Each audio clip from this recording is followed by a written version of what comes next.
Shalom, Salama, Siemi, Shalom. Greetings to all my Israelite brothers and sisters from around the world. And whether you are of the bloodline of Abraham, Isaac, and Jacob, the house of Israel, or you are grafted in under the blood of Yahushua HaMashiach, who we know as Jesus Christ. And so, family, I'm coming in live later at night because we have a lot of our family that's getting ready to be affected by Hurricane Ida. And so right now, presently, Hurricane Ida is a couple hundred miles south of New Orleans, and we have a lot of our family there that's south of or that's in New Orleans. And so I wanted to just make sure that we know that we're praying for all of our brothers and sisters, okay? Whether or not they're Israelite, Gentiles, all the believers that are there. So we know that during this time of judgment, look, we're going through it, whether physically, spiritually, so let's make sure that we keep that in mind. I wasn't gonna stay on that long because I know that Sister E is having things, and things are going on, but I just want to make sure that we come together corporately, and we have that that on our minds, and we're asking the Most High for safety of our family. And of particular note, I know that Ministry of Koba is in that area. And so I had spoken to him briefly via email, and he is evacuating with his family. So that's a good call, and really, as I'm watching the Weather Channel and things of that nature, because I'm here in Tampa, and you can even feel the effects, so all day cloudy, having rain showers pass through, and that's kind of one of those things, those indicators that it's going to be bad wherever it hits. That's just how that goes. And they're actually saying around a category 4, and you have to understand, we still have to. There's still daylight. Once that thing hits daylight and it gets around 11, 12, the afternoon time frame, once that sun gets on that hurricane, that's when it really starts to intensify. And so right now it's intensifying, as we speak. And the time of day that really does start to impact things. So don't let it fool you. It is a Cat 2 presently as I'm speaking, but it's slated to make landfall around a Cat 4. And the reason I want to bring this on up is because something that was very telling today. And see, I'm not in the New Orleans proper area, but having visited New Orleans a couple times, having understand the topography of the area, it's a bowl. It really is a bowl. And if you know anything about New Orleans, once you have those low-lying areas, those parishes, those levees, and all the other the little levee systems, and they build the levee systems because we have the same thing here in Tampa. Tampa kind of is a little like New Orleans. We just sit just a little bit higher, so we're not as threatening with the Gulf. But for them, they're literally at that delta. So that delta is what kind of messes things up because it's very low. It's very low lying. And so, you will really have that storm surge and everything else that can really mess things up. And it's not necessarily the impact of the storm itself, but it's literally the aftermath, because that's the water that then retracts and it still heads back into the Gulf. But because of how New Orleans is situated, that retracting of the water, it sits there. And when I was listening to the Weather Channel and things of that nature, and I'm even watching kind of the little live updates of what's going on, and they're getting ready to do another update. But seeing the update, yeah, you understand there's more about the morning time frame, late afternoon, when that hurricane really does blow up, and it gets its last jolt, and again, like when they're talking about those barometric pressures and things of that nature, you can feel it. You literally feel that pressure, and as it was kind of near my neck of the woods this morning, even 200 miles away, you could still feel that pressure on you. That's just how that thing goes. So, so I again, and I'm coming in. I'm coming in later tonight, but I want you to really pray for our people, because the dynamics of this, again, they didn't even have 96 to 120 hours. They didn't have they weren't even able to get a mandatory evacuation. And if you looked at what the mayor of New Orleans had said, they couldn't issue the mandatory evacuation because of how quickly it formed. It really formed as a hurricane right over Cuba. And if you really don't know, Cuba isn't that far away. It's only less than 100 miles away from Florida. So just think about it. It's here, and then it just developed, and it's kind of like, you're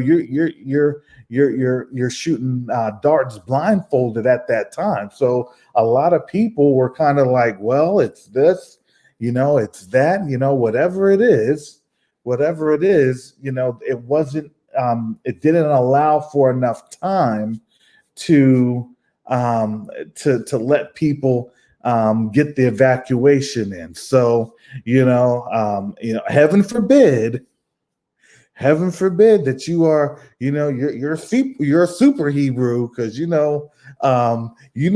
weren't allowed to do anything because this was Sabbath, so so you better let that oxen go, right?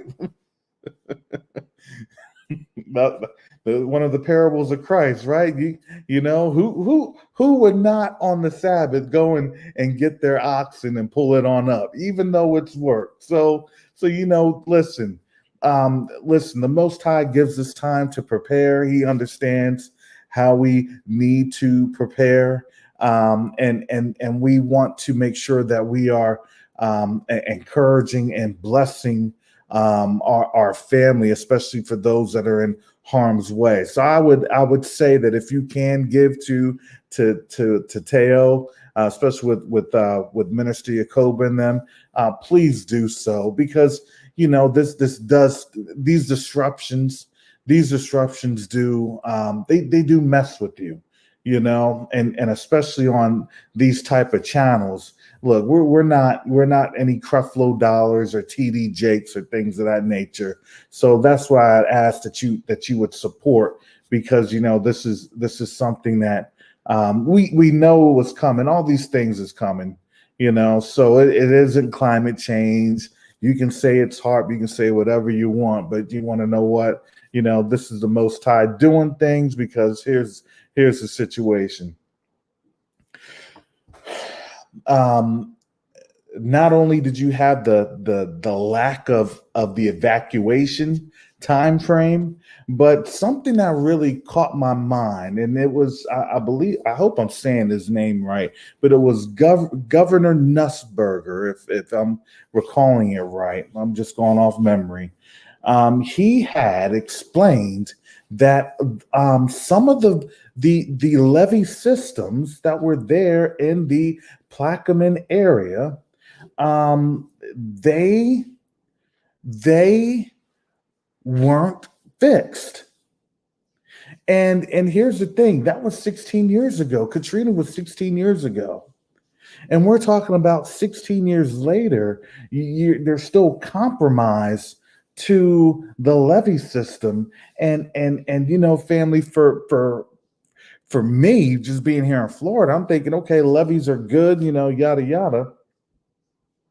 Things should withhold. They were supposed to, quote unquote, yeah, get all the stuff done. And you're right, Garth Yehuda Andrews. Yeah, it's negligence. It is negligence. But again, it kind of goes to the fact of what we are talking about earlier, in my regular teachings, my regular live streams. Look, what is said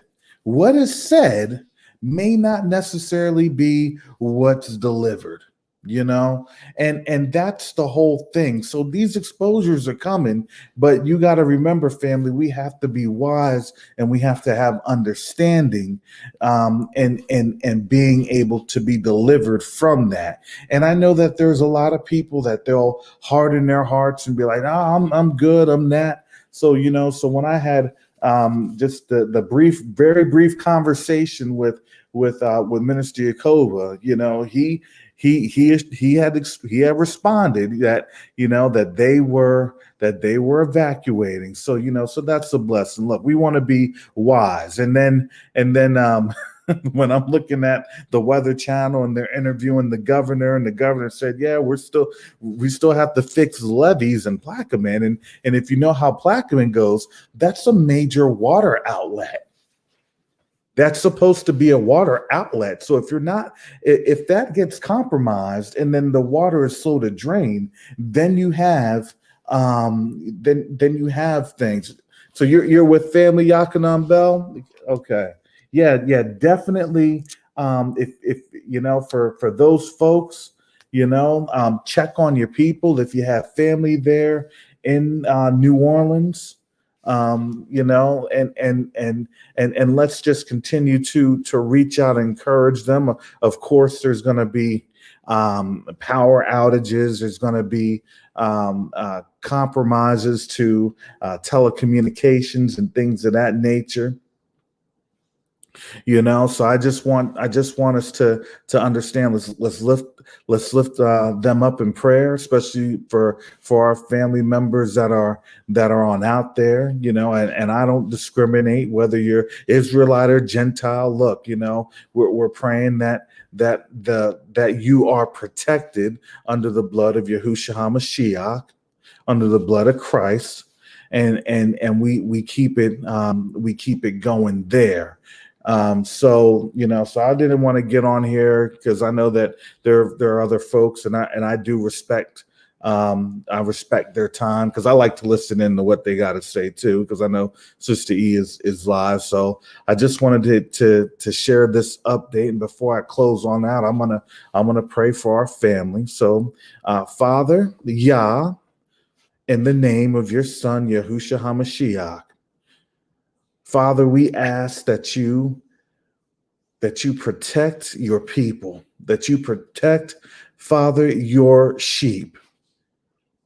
the ones that call on you, the ones that glorify you and that know you.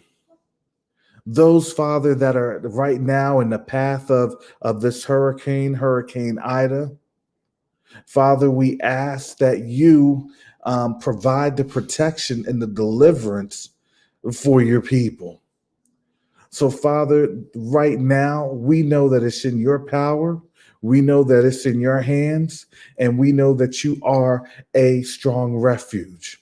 For those, Father, that were able to evacuate, we ask that you continue to be with them, to give them protection during this time. And for those that have stayed, Father, that are hunkering down, we ask, Father, that you protect them and guide them, and that you are the shelter, not their physical structure, but you, Father, are the shelter in this storm. Because, Father, there is now a need for the supernatural and physical shelter. So, Father, we give you this, we magnify it, and when we ask that in your name that all these things be done, because you are our stronghold and our refuge. In your awesome and mighty name, Yahushua HaMashiach. Hallelujah. Hallelujah. Amen. All right. So that's kind of where we're on at, family. So I'm gonna go ahead and shut this down. Yeah, I didn't say my usual, and I think people are thinking I want to do a Weather Channel update from the Israelite point of view. No, it's not like that. If that was the case, I'd say, okay, Jacoba, stay on your cell phone. We'll get everything together. So.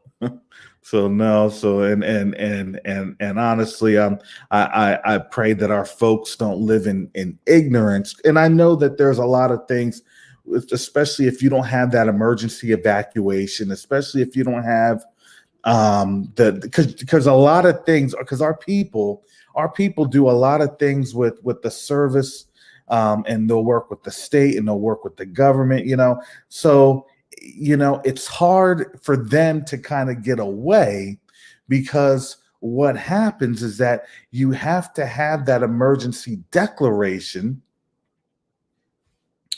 in order for them to even be let go to work on whatever they're trying to work on. And yeah, and you could see, as everything has happened, it literally went from kind of the southwest of Louisiana and it's shifting to the southeast. So that was the concern, because they're like, well, it's not going to go east. It's not going to go east. But then, of course, it ended up going east. And now it's literally like right over New Orleans. So here we are. 16 years later, and kind of a Katrina-esque situation going on. But I know, and I believe that in this time frame, I believe that a lot of our people know or have known or are understanding that, listen, we're at this 400 years, so don't take things like it used to be. Okay, you can't take things for granted. And the last time in 2005, Black folks took things for granted, and that was a calamity. That was a calamity. I think right now, a lot of Black folks understand. Look, this awakening period. If you don't get your act together, okay, you will be physically swept out to sea. All right, that's the whole thing. That's the whole thing. So let's continue to have wisdom. We ask the Most High for wisdom, and we continue to walk and talk in that one. So with that said, family, because of this thing being so unique, I'll see about coming on tomorrow. Just depends on how the situation dictates. And I again, listen, I know that not just Minister Yakoba is on out there, but also a lot of our family that's there. Um, we need to be understanding and listen, family. Don't yeah, because I see that Cornell Brown. Look, let's not the last thing we want to do. Don't gloat. And I'm taking this from the words of Cornell Brown. Yes, do not gloat or rejoice over destruction. Okay, that's the thing. We don't want to do that. Okay, we want to make sure that it's not our flesh being glorified, but it's the Most High. Okay, and the thing is, listen, a lot of people start to understand and they start to relent and they start to realize that in the moments of these catastrophes, something goes on, something happens. Okay, so because this thing is in his order, right? We know that he's a God that does good, but he's a God that allows evil. He's a God that allows destruction, but the destruction's for his purpose because a lot of these folks, even for us, they still have to awaken, okay? And so with that awakening time frame, this is where we're seeing. Yeah. So Teo, he's in New Orleans, and I believe that Jacoba's in New Orleans, and I know Teo is in he's in Texas, around the Dallas area, if I'm not mistaken. So so the good thing is at least he had somewhere to evacuate to. I'm not sure how far Dallas is away from New Orleans. I didn't get the map and draw it on out. So, we'll see how that goes. But yeah, I didn't want to take up that much time right there. So, and let me just tell you this also. Let me just kind of tell you this also, just to kind of give you a little bit more clarity. We are in the ramp up. Yeah, we are in the ramp up of this hurricane season, and so, so I hope that he got through, because I know that when I spoke to him,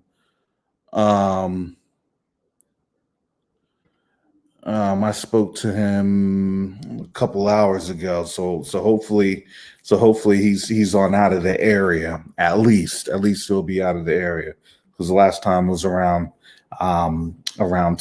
6:30 my time. 6:30 my time. That's Eastern Standard.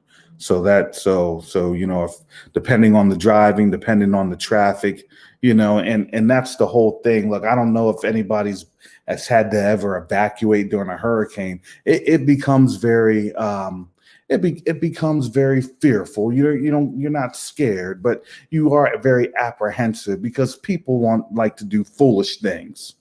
They like to do foolish things.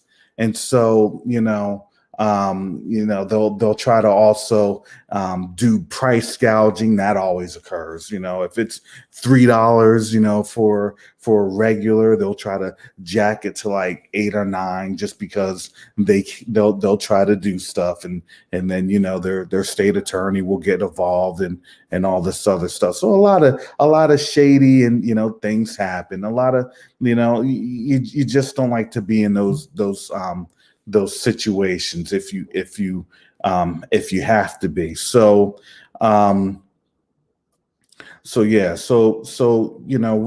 We always want to make sure we're praying for our folks, because that's something that's starting to go on now.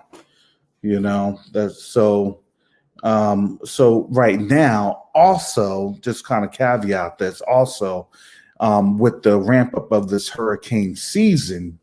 Yeah, and Brother Robert can attest. Look, people do act a fool during these hurricanes. That's just how it goes. So that's why it was on my spirit to come on in here and just ask that, that we corporately pray, we corporately come together, even though we're spread out. No, the Most High, the Spirit of Most High is still, abiding in us and working these things through. So yeah, because it's going to hit in about another 24 hours. So we still have there's still a lot of time, family. So I'm thankful that a lot of our folks, if they're getting on out, they're definitely moving. But again, this thing was kind of an anomaly because the state of emergency had been declared late. The evacuation orders had been declared late. Usually people have about a good 48 to 72 hours, so a good 2 to 3 hours. And then, you saw coming down the pipe with the New Orleans mayor and the governor of Louisiana. They're like, look, there's no way that we could kind of, figure this thing on out. And they couldn't, honestly, they couldn't. Because this thing was literally a hurricane on Friday, yesterday, and now it's like, well, it's bad, and it's like, well, no, this thing's going to be pretty bad. This thing's going to be pretty bad, and so again, we're ramping on up. Generally speaking, the hurricane seasons, early on, it always takes around Texas, then it starts swinging to Louisiana, then it starts swinging to the Panhandle, and then it starts hitting my way towards Tampa. So that's where it'll start hitting on those Florida Straits, and then once it starts to really get up into those Florida Straits, that's when I'm kind of looking like, okay, when's it really going to get to me? And these folks are talking about 10 to 15 inches of rain on top of the storm surge. Oh man, this is, if and you're seeing a disaster in slow motion, look, it's all the more reason we have to be able to really just stop and pray for our family. We all have different dogmatic approaches when it comes to this awakening. But here's the thing: you're not going to be debating anything when you're seeing that flood water rise, when you're seeing the waters rise, when you're seeing the winds howling, when you're seeing things buckle, when you're seeing your trees in your yard starting to sway back and forth. And, it's like, well, I'm still debating the Trinity. Trying to tap at your laptop. Hello, hello, hello. And you got now one thing prepared. Let's not operate in the spirit of foolishness. Okay, let's not do that. All right. And I think a lot of and it's sad because a lot of the times we do tend to do that. And that's how the enemy likes to really approach things. Look, I want to lull you to sleep, and then here you go. And that's what our people do, because we are prideful. We do have pride. We want to make sure we get things right. We want to make sure that we explain our cases. But the whole situation, the whole dynamic, is that we have to be able to be understanding in the environment that we're in. Okay. So if we can't understand the environment that we're in, then we're just going to be distracted. Okay. Distractions. Now that's the key word, this is where we're at. Okay. And that's good. Yeah. See, Rio Morgan. So you have your family. Yeah. They're hunkering down. That's a blessing. That's a blessing. And so this thing, I'm telling, this was crazy because even yesterday, it was showing like one of the little models was coming to the bend of Florida. I'm like, where is this going?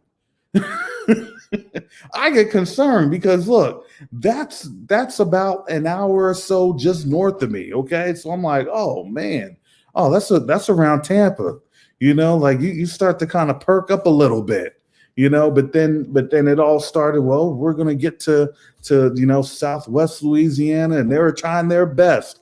And you could, if you were looking at this, they were literally trying their best to say it's not going to be New Orleans. It's not, it's one of, right, the wishful thinking mantra that they'll try to use, and they'll try to project. And that was what they were literally trying to talk themselves into. Like, it's not going to be New Orleans. It's not going to move east. It's not going to move east. And it's like, man, this thing is moving east. It's like, well, Baton Rouge, and it's like, man, this thing is going to hit New Orleans. and then lo and behold, here it is. And now, and a lot of folks, we have to, we're going through changes. I know a lot of you all, especially with family, they're going through changes, trying to get everybody taken care of, trying to find out, what family is doing, because, you don't want to have them stuck on the roads. Right, especially if you're in a time where a lot of people may not have that reliable transportation, and here you are. If you don't move, or if you're stuck, and there's not much support going on, then what are you going to do? And let me tell you, family, 48 hours wasn't that. That's not good. That's not good in disaster preparedness. And that's all they really had. It was, because if you look at the track of this storm, if you look at this, they saw that it was going to be. They saw the wave. The wave literally went to Western Cuba. Okay, and they're like, okay, well, we'll see where it's going. They literally were literally thinking that it was just going to trail on over to the west in the Mexico, South Texas. That's what they were literally thinking 48 hours ago. If you had the little dynamics, the little timeline, that's what they were thinking.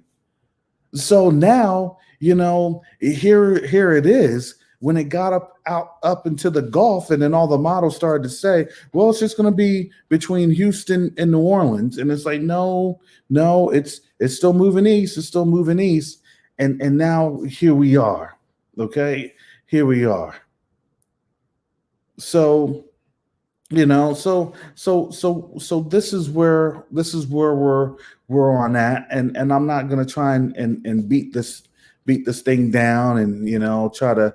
I'm certainly not here trying to whoop on calamity. No, but I'm here to say, look, now this should be a wake-up call, especially for those. Look, things are happening, things are moving. Okay, and it's not just things concerned with the pandemic or any other concerns of that biological nature. Okay, so we're seeing these things really come through right now, and I'm telling you, family, even right now, I can still feel a little bit of pressures and stuff, because when it starts to drop in that Gulf, Florida feels it. Florida feels it. You feel a little tougher, or squeezed a little bit more, and so that's kind of the whole thing. And yeah, you're right. Iron Bar. That's what they're literally saying that 48 hours ago. It's going to be kind of going towards the Gulf. So I mean, these folks, they were literally hamstrung. They were hamstrung in their preparation. If you had a good 72 to 96 hours, that's actually great. No, I'm not. I'm actually not near the coast. I'm about maybe from the coast or from any type of water coast, probably a good 10 miles. 10 miles away from from Gulf of Mexico. I'm probably 30. but you could feel because like you could literally the bands are right at are going in. The bands are going in. And see, well, and see so right now, see the thing that happens with this song, Psalms 23, this fits into the 400 years because I'm going to tell you this. Now you're starting to deal with things that are no longer predictable, right?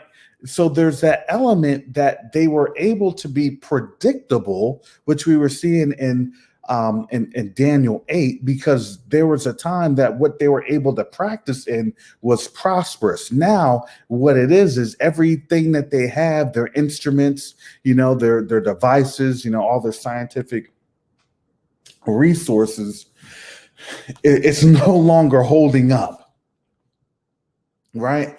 Because the wise men of Baal, the wise men of Bel, literally Bel and Murdoch or Mordok, these basically the provinces of Babylon, they're getting confounded because they're not able to do what they used to do, which brought them success.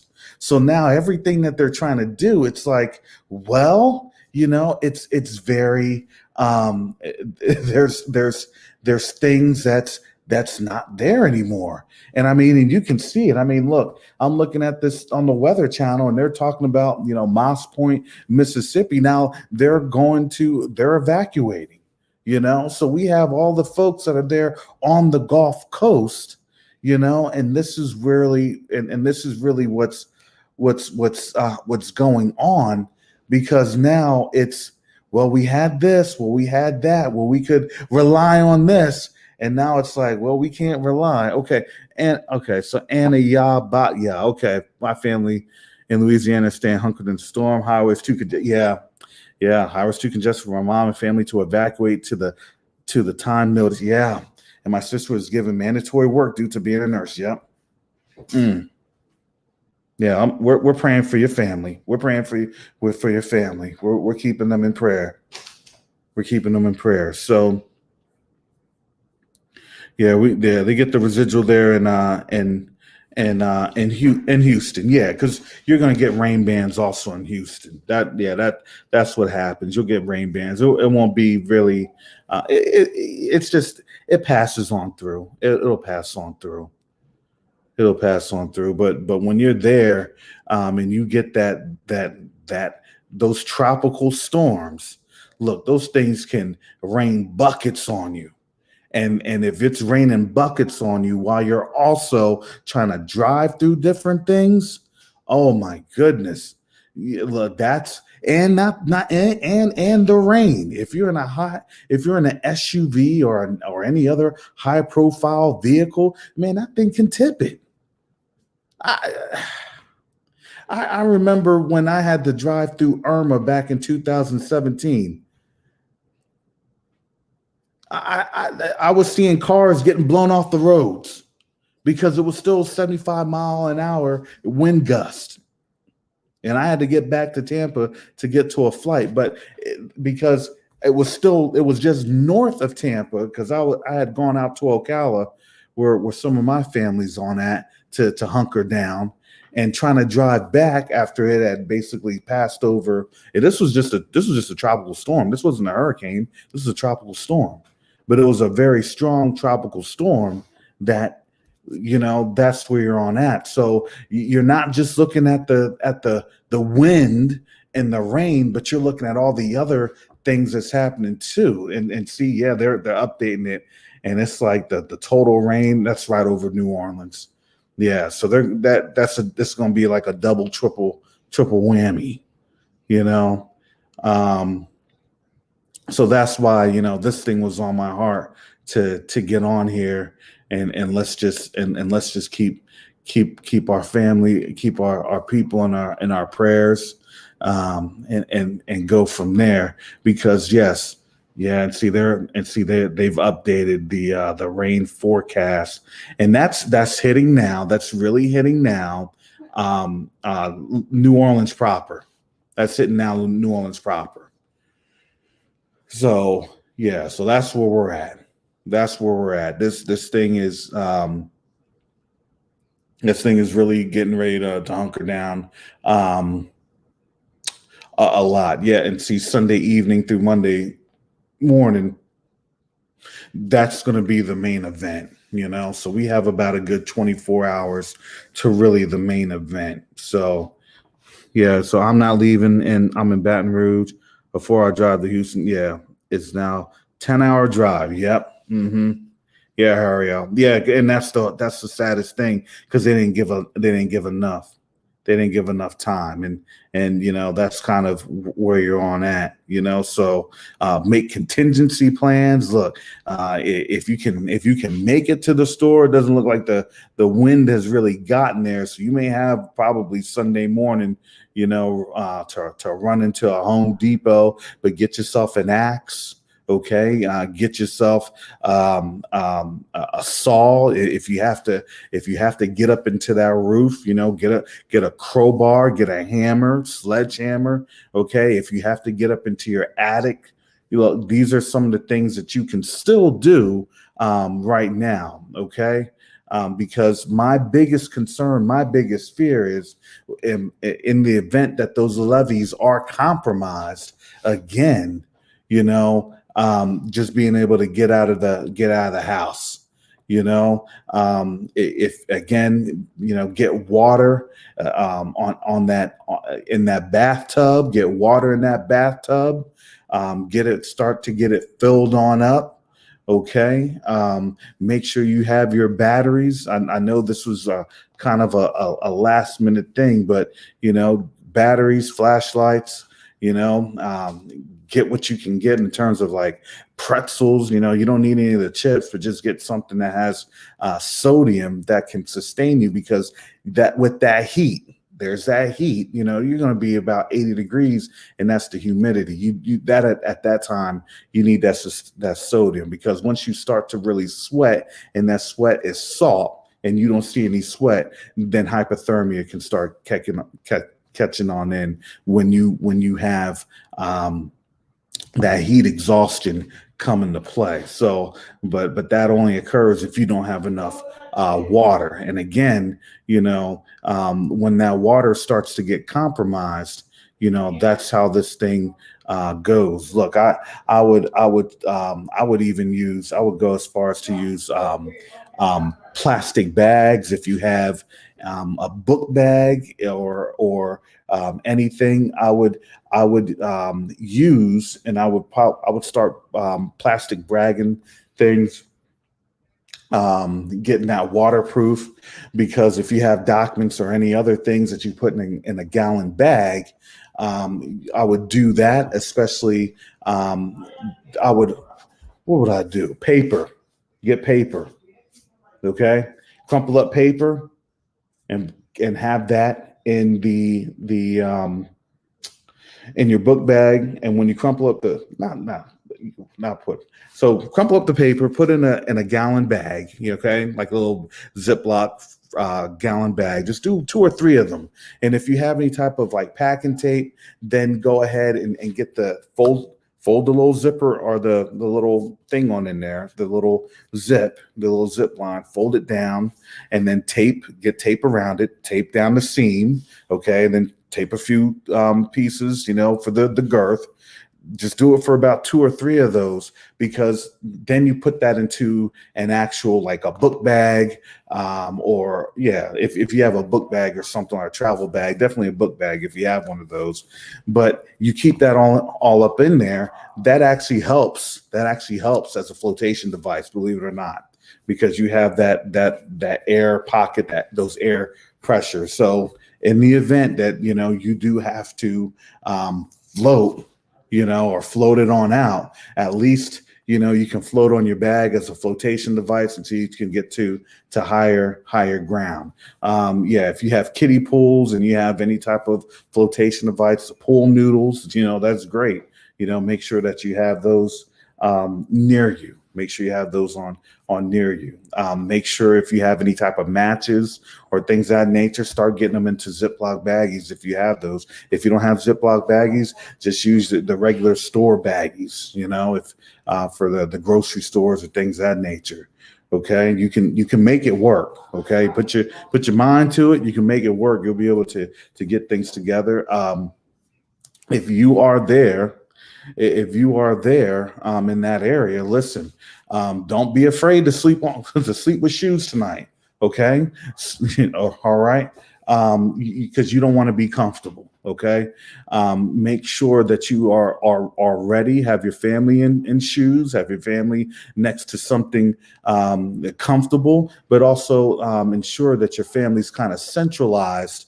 Especially if you're interior, and if you're still interior, find out and make sure. This is what I would do: test run.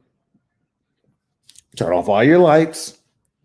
Okay, turn off all your lights and feel your way through the house. If you live in a house, you kind of know your paces, your steps, but feel your way through it, because I'm telling you, when everything starts to shut down and you have no lights, like no street lights, you'll be surprised as to the what do they call it, the light pollution that you have seeping in, from street lights or other sources, or put like a mask on, or put tie a little bandana around your eyes, just to kind of give you, that frame of thought that if things were to go, because I'm going to tell you, one of the worst things that I've gone through, especially in military training, is going through things at night, and then you get something in your shoe, you get the water in your shoe. That first reaction is like, okay. But then you're like, all right. I got a couple of hours. And make sure you waterproof a bag for at least 2 pairs of underwear and 2 pairs of socks. That's it. It doesn't matter what's on your body. Really, it doesn't. Get those 2 pair of underwear and 2 pair of socks and keep them dry. All right. That is sometimes a lifesaver because of what it can do depending on the exposure to your skin. And on top of that, if you're able to get some sort of a talcum or powder or baby powder to keep things dry. That's the best thing you want, because if you have a rash, if you're chafing, those can actually start to lead to infection. They can start to lead to different rubs and burns and things of that nature. So that's what you want to have. Yeah, definitely make sure you have your lighters and your matches. If you have any type of papers or, things of that nature, try to keep the papers dry, just in the event that you need to have it to burn something. And if you burn something, definitely do it outside in a well ventilated area, not with nothing overhead. Okay. So that's kind of where you need to be at. Okay. Just think about that. Also, if you can, depending on how big your bags are, I have like my little like military bag, so I'd be able to carry quite a few things. I'd be good. Trust me, I'd be good. I have my little waterproofing and everything. I'd be good. But yeah, also definitely have a first aid kit. If you right now, especially while you have the time, make sure that you have all of your medicines together. Okay. Sheila Jackson, thank you for the gift. Hallelujah. Yeah. So I'm trying to give you all this stuff together. Get all those things together. Get all these things together. Get your documents. Get all the most important things. Put your wallet, put your purse in something waterproof, okay?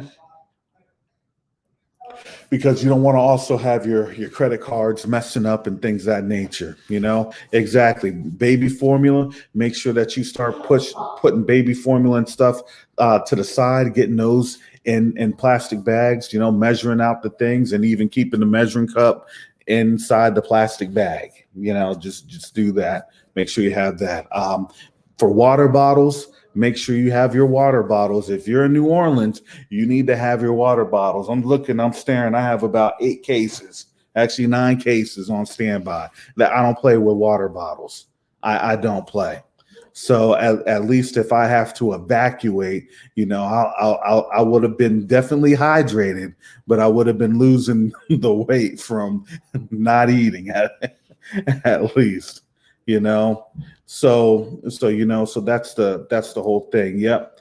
Yeah. And making sure you have the ice in your freezer, making sure that if you can freeze things right now, you have a good still 24 hours, so get things frozen that needs to freeze in the event when the power goes on out. Hey, you can put whatever you froze on in there, and then you can put that right back into your refrigerator, and that should help. That should definitely help. If you have your coolers, I know a lot of people have coolers. Start bringing ice. Start taking the ice out of their refrigerator. Especially if you have an ice machine and things of that nature. You have that right now. Yeah, and definitely keep your phone charged. Keep your phone charged. Whatever peripheral you may have, phone, tablet, anything that may have a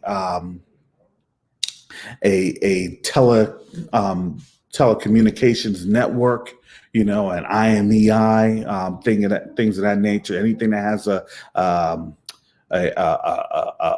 SIM card. Okay, you keep those charged, because at least in those instances, you'll be able to use those as a Bluetooth device for any other peripherals. And yeah, you can grab your Bible. Yeah, definitely put your Bible in a in the Ziploc in the Ziploc. Okay, but that's about it. Yeah, I always try to have like a little travel. I do have like a little small travel pack when I used to go places. So I have my little kits on in there for like my little breakdown toothbrush, breakdown mouthwash, and things of that nature. That's always good to have. So if it's there and it's available, you just throw that on in there. So definitely be able to kind of brush your teeth with a water bottle, and some toothpaste, until you get to wherever you need to get to, because where you're going to be at, or if you have to evacuate, this is an event you have to evacuate. You've done all you can do, and then you have to literally move, because it's life or limb at that point. At least you have that together. You have that next to you. You're not trying to move to different parts of the house. That's never good. No, keep everything together. If need be, put your little pillow there, get your blankets there. And then when things have to go, then you can go. Okay. Yeah. Again, yes, toilet paper. Okay. Put some rolls and put some rolls there. Okay. If you don't use newspaper or papers, use that toilet paper. Put it in the Ziploc bag, and then tie it down into that Ziploc bag. That's double use, right? Because those air pockets, that creates that flotation device. All right. Yeah, that's the whole thing. Don't worry if your bag gets wet. You shouldn't have anything in your bag that can compromise things. Your zipper may get rusty. No, your bag is usually coated for the waterproof metals and things of that nature, especially for zippers and things of that nature. Yes, trash bags. So those larger items, yes, trash bags. The trash bags definitely work, especially if you have a hefty trash bag, and that's what I use. I use the little hefty. I'll have like the little 33 gallons. You know how much you can put on in there? You'd be good. I mean, all the items I just labeled, you have that in a hefty trash bag. Tie the trash bag up, and then put some more masking tape, or packing tape around that entrance to keep everything waterproofed. Take out the slack, take out the air as much as you can, because when you waterproof things, what happens is that air displaces, the vacuum displaces, and as that vacuum displaces, that's when things start to it starts to expand. You see what I'm saying? So if it expands, you don't want to get any type of holes and things of that nature. To that could definitely compromise the bag. So if you can double bag things, if you have the little flex thing, I have the little flex thing. Those usually will probably hold up pretty well. So it just depends, just if you're smart and prudent, you have that. Yeah, garbage bag, yeah, kitty litter. If you make sure you know where your cats are on at, your dogs. I think your dog should, yeah, definitely have the definitely have dog food, cat food, things of that nature. The litter right there. Everything that you have for your pets, make sure that that's together. So yeah, and I know this could be very fearful, especially for those that lived through Katrina 16 years ago. This is something that's very difficult. Yeah, and someone has said, yeah, try to get at least 150 miles away from the coast. Yeah, you want to get into something um, that has elevation. That's what I would say. Have something that has elevation. If you can't make it that 150 miles, and I know where that 150 miles comes from. That comes from because once a storm is really about 100 to 150 miles away, the intensity of the storm is diminished, right? So you won't have as much. You won't really have the hurricane force winds at that time. It should really quickly diminish, but you'll still have good strong winds. That tends to be the issue. But at least if you kind of make it into places that have like 200 or 300 feet above sea level, and Louisiana is relatively flat, man. It's like flat up until you get to Monroe, so that really doesn't help. You really have to kind of get to places in Mississippi, towards those hills. If you're in Alabama, try to get up to those hills. You kind of start seeing that about usually about 100 or so miles from the Gulf Coast. Yeah, you start to get into that. You start to get into those hills. Those hills. Yeah, but yeah, exactly. Don't be on that flatness. That flatness can mess, and it will mess you up. It definitely will. Because Florida is very interesting. My neck of the woods is very interesting.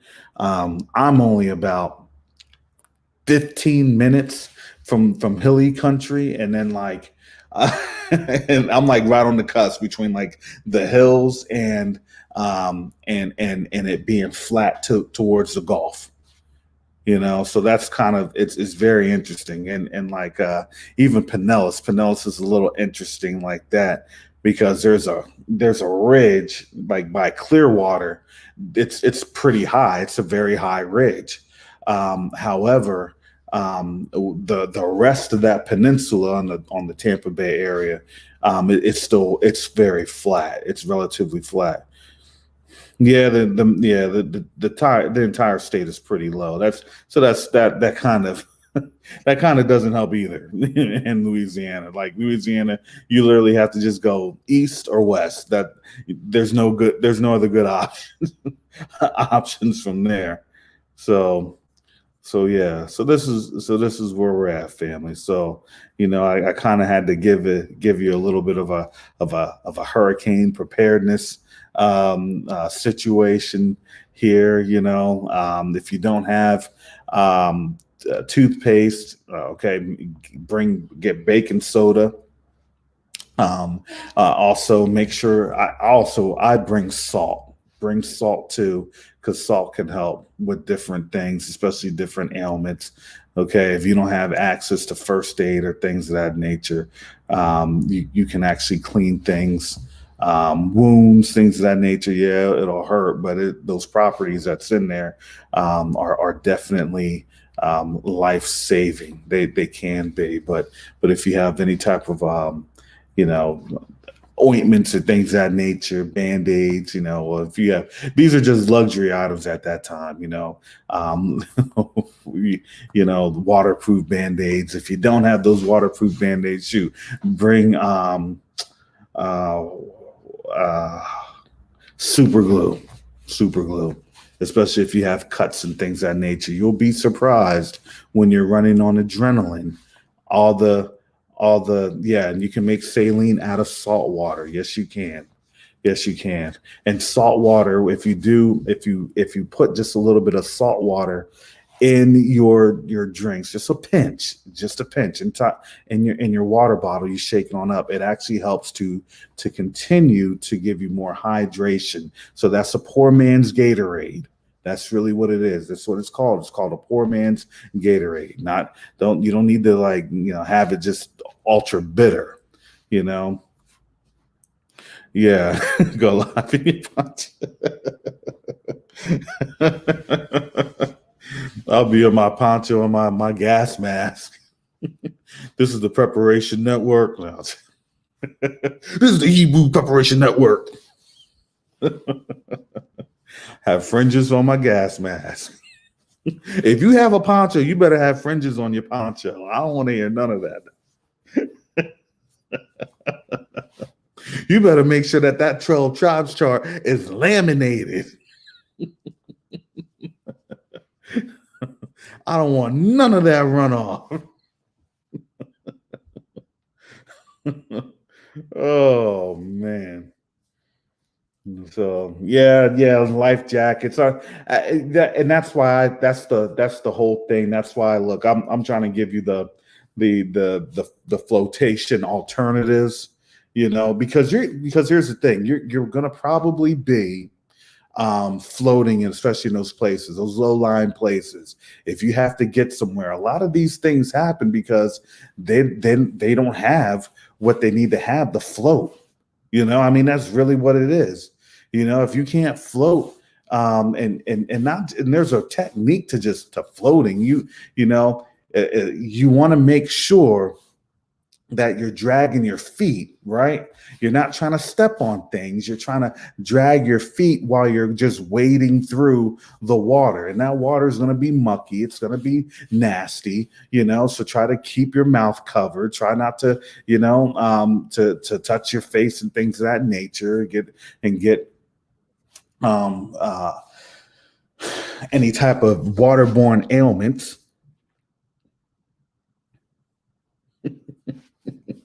Put mud in my face. No, I'm not gonna do all that.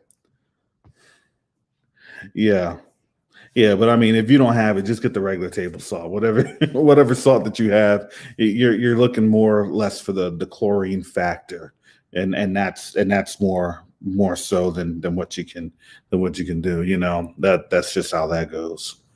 Not it doesn't not the Well, not necessarily the sodium, but yeah, it's just a chlorine factor.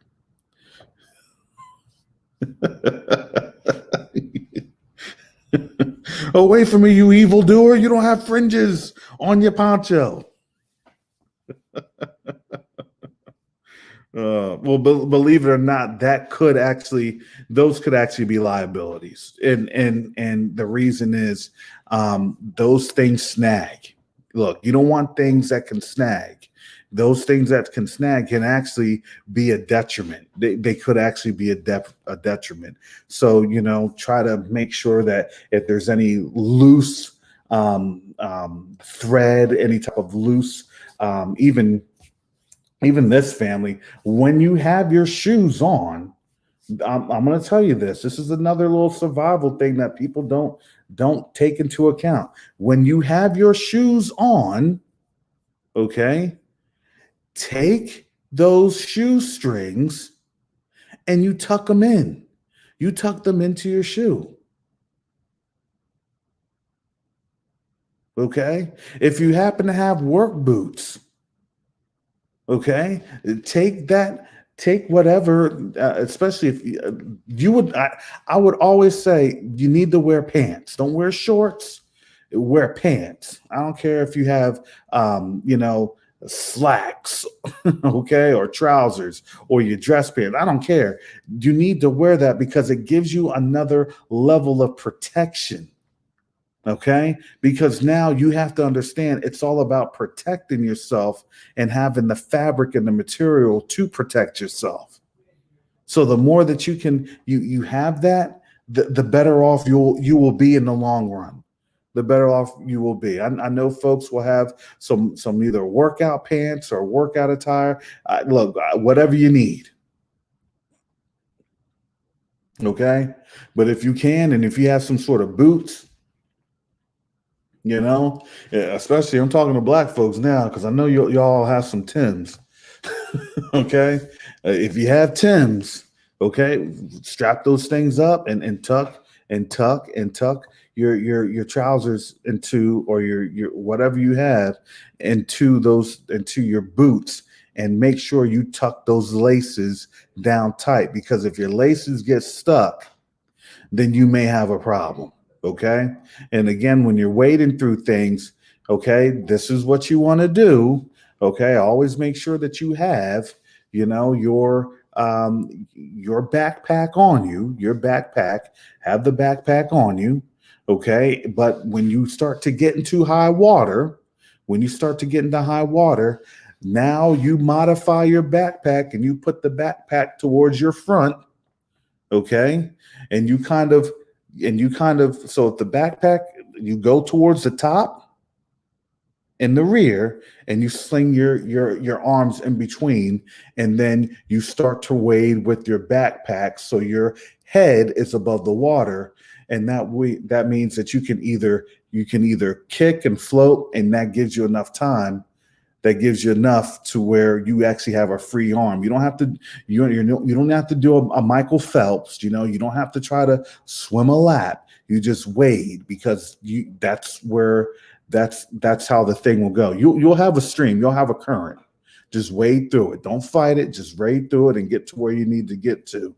Especially if you're in that situation, or you're in that predicament. Okay. I would also, if there's trees or anything else, grab yourself a little hiking stick, because then you can start gauging. You can start gauging, what you're trying to have, um, in terms of the depths and things of that nature. All right. Because you don't know what you're stepping on. That's why you try to have, any type of work or utility boots, or, if you do have your Nikes, just be careful, because they're not going to be the greatest, especially if they're sharp objects, especially with nails, glass, things of that nature. So that's why you have to continue to tread lightly, right? Tread lightly. That's why you have the flotation. You're not going to fall off your flotation. Just get to where you need to get to, and you'll start to get your body, your mass will start to shift, and it will tell you, you'll start to feel when your center of gravity is able to support, and then you just kind of wade through, slow and steady, okay? Slow and steady wins the race. All right. All right. And whenever you can, wherever you're at, take plenty of breaks, and drink water. I would definitely say, hydrate every 10 minutes. Hydrate every 10 minutes, because you really don't know, and you really don't understand all. So when you have all that adrenaline in you, it's adrenaline. When you have all that adrenaline in you, you burn things at a higher rate. Okay. Your body's metabolizing at a higher rate, because it's trying to meet, the rush of what's going on. You're going to be in survival mode. Okay. Because this is where a lot of people start to panic, and when they start to panic, you know what happens? They get they'll start to get embolisms, pulmonary. These folks start getting heart attacks.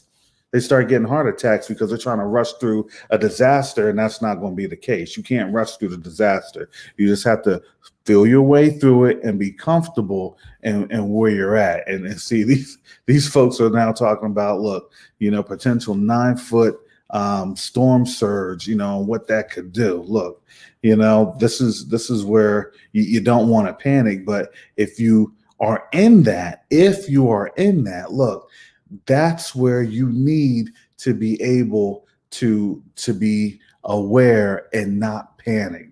I'm just trying to help you all on out. The thing that kills people, believe it or not, it's not the weather, it's not the water, it's the panic.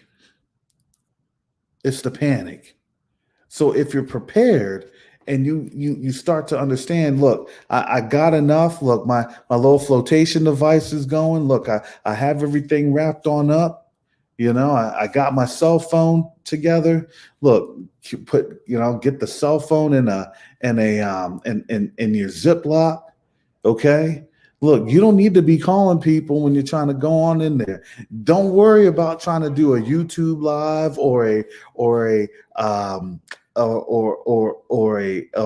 Facebook live. Hey, look at me. No. You don't need to worry about that because you need to be focusing on where you need to get to. Okay. Focus on where you need to get to. You all will start to see what places have elevation. You all will start to understand, where you need to get to in those areas. Do not go down to the French Quarter because you already know French Quarter is it's French. If anybody's ever been out to the French Quarter, the French Quarter is like one of the deepest areas. That's like the worst place to ever go.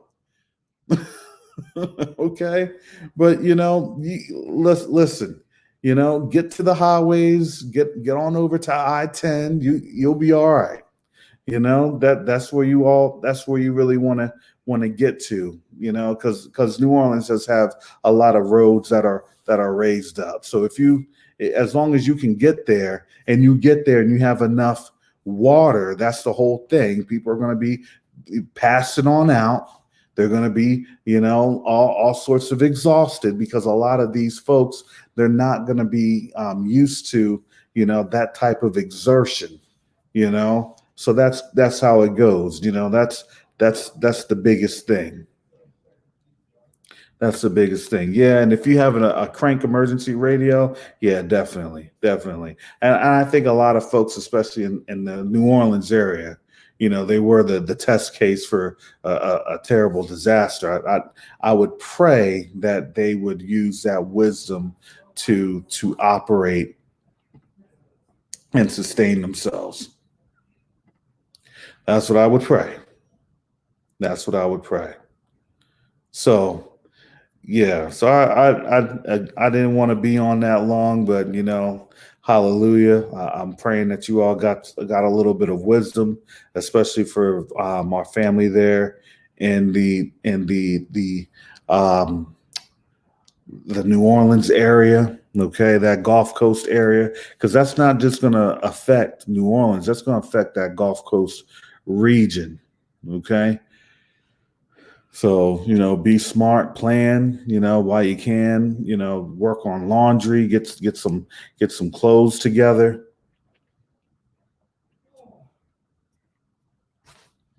All right. You're not going to have time to get cash. You may not even have time to get any gas. All right. If you're hunkering down, okay, don't be afraid to leave if things start deteriorating. And I think that's what a lot of our folks, this is what a lot of our folks do. We become concerned. And when we become concerned, we're more concerned about a materialistic thing Look, your house ain't gonna get you into heaven. Your car is not gonna get you into heaven. Look, you need to leave that thing and go. You better pull a lot. Don't look back. Just keep moving. Know where you're going to try to get to in terms of a rally point. Get yourself a landmark. Okay, if I need to make it here, I make it there. And then you just check for local weather and things of that nature.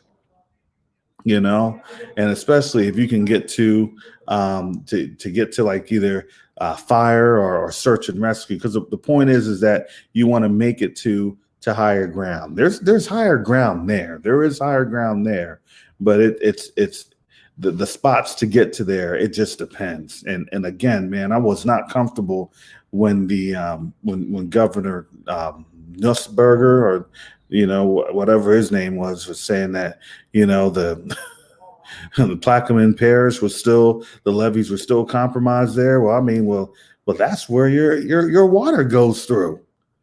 Oh my goodness. Yeah, and I mean, I'm looking and these folks, I'm assuming that's I-10. These folks are on the highway in Mississippi here almost midnight. It was midnight. And they're trying to make their move. This is, it wasn't good because in my opinion, this thing came way too late. It came way too late. Because it's kind of there's a lot of stuff to do, and I mean, yeah, it's hurricane season. There should have been more stuff together, but we understand that we have people that they'll procrastinate and they won't really move until it's the absolute, well, it's fight or flight type thing. But yeah, exactly. Yeah, get whatever favorite pictures you have. Make sure that you have all your whatever your documents are. Any type of birth certificates. Things of that nature.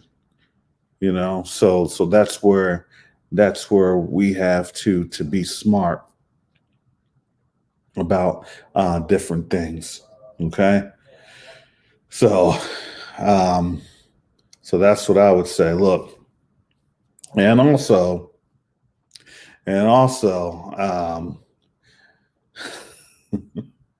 Louisiana is a concealed carry. All right, it is a concealed carry. Just don't be having it flashing around. Because listen, you live by the sword, you're gonna die by one. Okay, just move with caution. Move with caution. Move with love. Okay, love covers a multitude of sin, or a multitude of of wrongs, of grievances. All right. Don't just be walking up to somebody just pulling out. No, don't do that. Okay, just have it available. That is your Second Amendment right. Okay, you are in an emergency. Okay, all right. So make sure you have your paperwork for that. Make sure you have your conceal and carry if it's in your wallet. Your wallet should be in a Ziploc bag. That Ziploc bag should be in your backpack. Okay. Yeah, see, y'all be talking about I want to pull out the sword if I see a snake. Y'all just be shooting at snakes and alligators. No, no. You can fend them off with a stick, and trust me, they're more afraid of you than they are of anything else. Well, I want to get me some leather, some alligator boots. you know. What was that? Pow!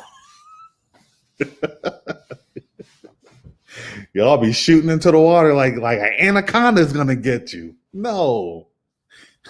Y'all need to stop tripping. I'll have my look. I have my AR. I'd be doing that because we really do have anacondas around my way. What is that thing coming up from the Hillsborough River? That thing will be on semi-burst.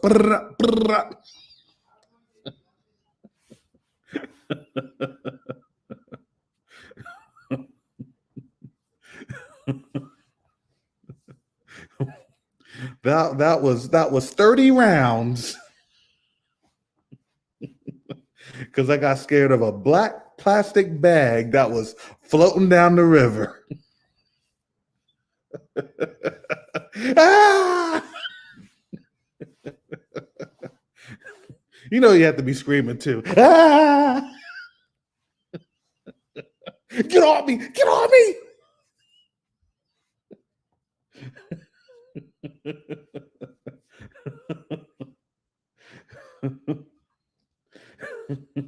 They'll be looking at you like, who is this dude tripping over here? You know me, I'll have my little camouflage paint on too.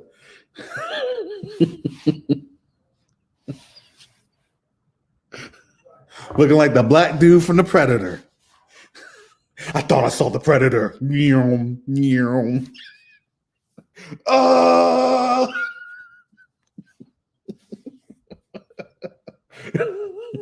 Arm all blown off and everything. Ah!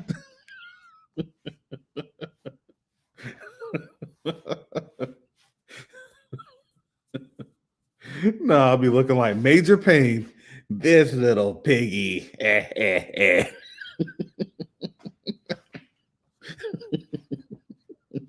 chuggalug, a chuggalug. Oh.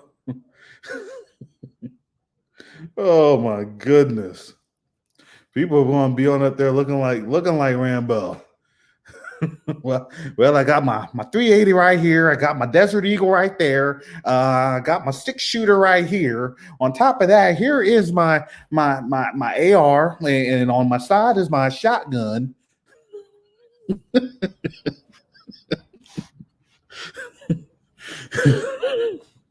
And then when you trip and fall over, you're going to be looking like Isaac Hayes on I'm Going to Get You Sucker.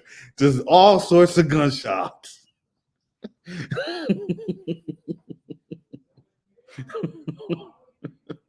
What did that do for you? Except you made your own self Swiss cheese. Oh my goodness. Oh my goodness. So yeah, family. Wow, I didn't even mean to be on this long. Look, y'all having me come through like it's a weekday. It's a weekday. You know, have me flip the schedule. Yeah, me flip the schedule. All right. But let me get on out of here. I'm gonna listen and see what Sister E's talking about. All right. Well, family, take care of yourselves. I'm praying for you all. I love you all. Okay. Pray for our family, especially in this time, because we are here. And it's not getting any better. It really isn't. So not just this storm that we're hunkering down for, but we have to hunker down because this is a spiritual one. This is a spiritual one. So with that said, family, again, please support Minister Yacoba. Please support him in his Cash App and things of that nature. You can find that at teoministries.com. You can find that on his channel also. And you know, let's make sure that we're praying for him, and if we can support him through monetary donations, you know, again, let's do that, because again, you don't know. That's the crazy thing, family. You don't know what's going to happen. And once you evacuate, it's always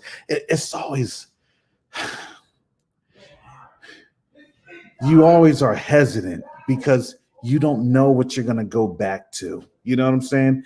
And you don't know how long it would take you to get back to things. I mean, and I still remember in New Orleans, man, we have folks, they came up to Kansas City and they didn't go back for at least 7-8 months. It was 7-8 months. You know, we had to do clothes drives for them. We had to do, you know, all sorts of different things. And this is when I was in the Marine Corps at that time. And one of the little satellite bases, it was located in Kansas City, and they came on up, and and it was like they didn't. Every other week, then they tried to go down and see what was happening, but they couldn't do anything. They couldn't do anything. So yeah. So I'm gonna get off this live with you all, family. And again, thank you, family, for your prayers and your thoughts for all of our family that's in that area. Hallelujah, hallelujah. Shalom, family. Shalom, salama, siemi, shalom. Peace and blessings, Israel.